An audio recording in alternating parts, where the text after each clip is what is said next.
They're all lined up, 36 in the field, and we're getting ready to go racing. It's green at Talladega. John Hunter Nemechek with the jump. I say he dives to the bottom when they get toward turn. Already done it. Down low. And that's what I think we're going to see early, Phil. These leaders try to just manage this race by running right around the bottom of the racetrack.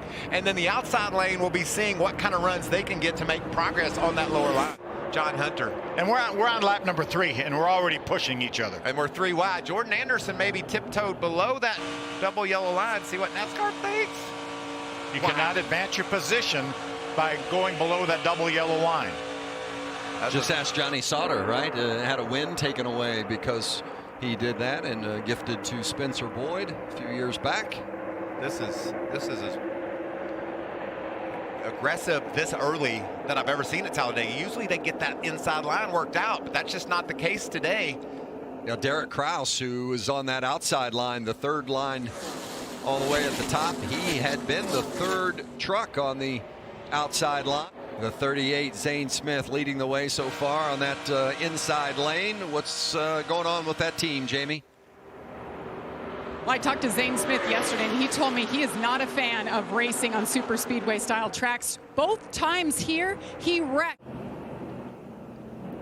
So stage 1 will be completed under caution, with John Hunter Nemechek taking the green and white checkered 7th stage win of the season for John Hunter, and some very important stage points for him as he came in to this race. 9 points below the cut line. It'll be Chandler Smith on the outside and John Hunter Nemechek on the inside as we get the green flag for stage 2 at Talladega.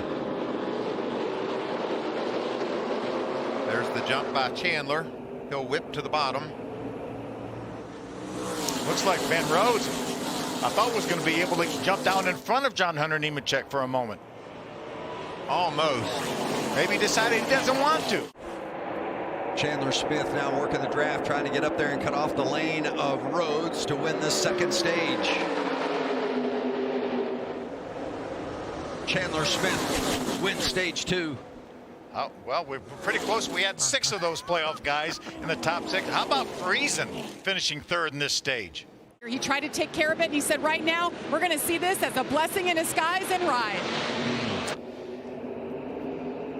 Third and final stage, going green at Talladega with Chase Purdy leading the way in that blue and red 61 truck. Phil, you did get the picture of all those playoff drivers in the top 7, didn't you?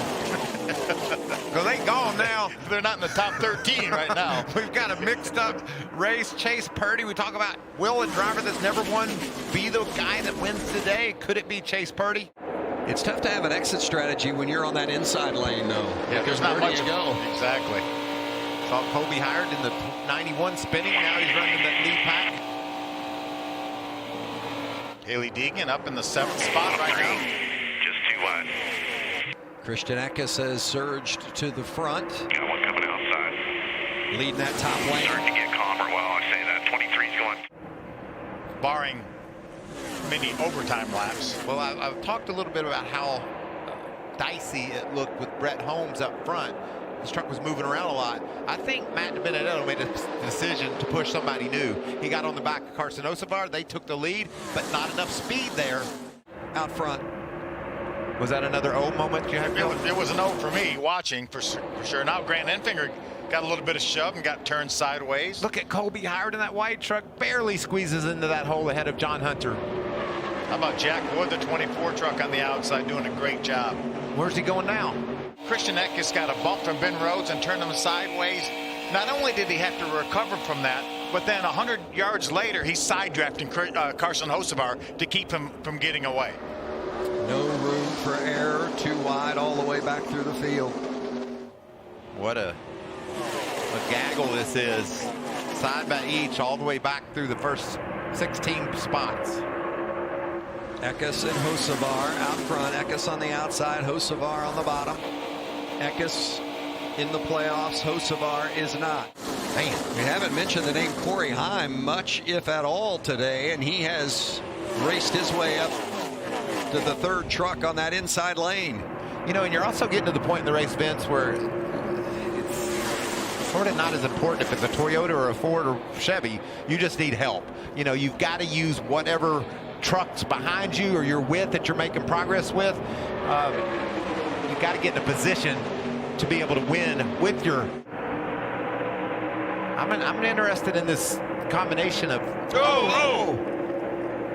Piling up on the outside. Johnny Sauter involved, as is Tanner Gray and Grant Infinger, one of our playoff drivers in that 23 truck. Yeah, he's done. Maybe that strategy by Stuart Freese and Chandler Smith, Zane Smith are right around the back. May have been pretty. 42 leading. Here comes the Toyota brigade on the outside. The ThorSport team said earlier, very strong today. Brett Holmes has recovered nicely. He's the third truck in line on the outside, right behind this 99 of Brett Holmes. Oh, what a great story that would be. Holmes in that blue and yellow 32, as Phil said, third on the outside line. These guys cannot keep from wrecking each other. Can't imagine the nerves of Brett Holmes. Hasn't been in this situation before in the Camping World Truck Series. Up there at the front, contending for a win, much less doing it in front of friends and family in his hometown track here at Talladega, Alabama. Look at that big push the 32's getting from, gosh darn it, DiBenedetto. Thank you, Vince. Hocevar down below the line, and he's got a problem. Rhodes and Eckes on the front row. What happens in row 2? Looks like the bottom is organized very well here. DiBenedetto giving a good push to Eckes. Holmes now to the back bumper of the 99 of Rhodes. And that's going to have momentum. He didn't get to him at first, but now that he's there, look at him come. Brett Holmes right now doing a great job pushing Ben Rhodes. He's going to push him out in front. He is. They're both clear. Rhodes and Holmes 1-2 now in front of Eckes. But here they come on the outside. Now Eckes to the outside to join Rhodes. And the bottom line is moving with a push from DiBenedetto. It's Holmes to the lead. Couple Chevrolets down on the bottom. DiBenedetto and Holmes. The Toyotas are side drafting, trying to break that up. Here comes Rhodes with a push from Eckes, his teammate, on the outside. And Rhodes cuts in front of Holmes. Look at Corey Heim now pushing on the outside. Here they come into the tri-oval. You gotta stay bottom lane. Rhodes in the lead. Wreck to the outside. Rhodes still there, trying to hold off. And the yellow and the checkers fly, and is it Brett Holmes? Holmes on the outside line, and I think he did it.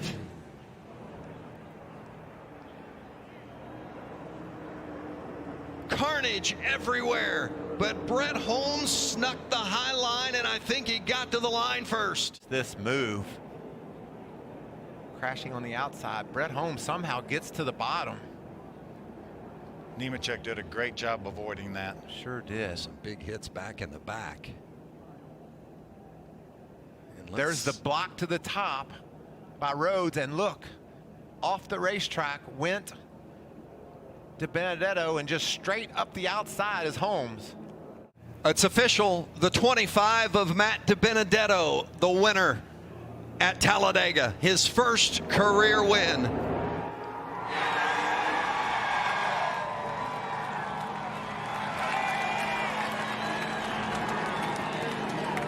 Guess how many laps he led, Vince? Did he add to the string, Mike? Way to go. Can you believe that? Good job, guys.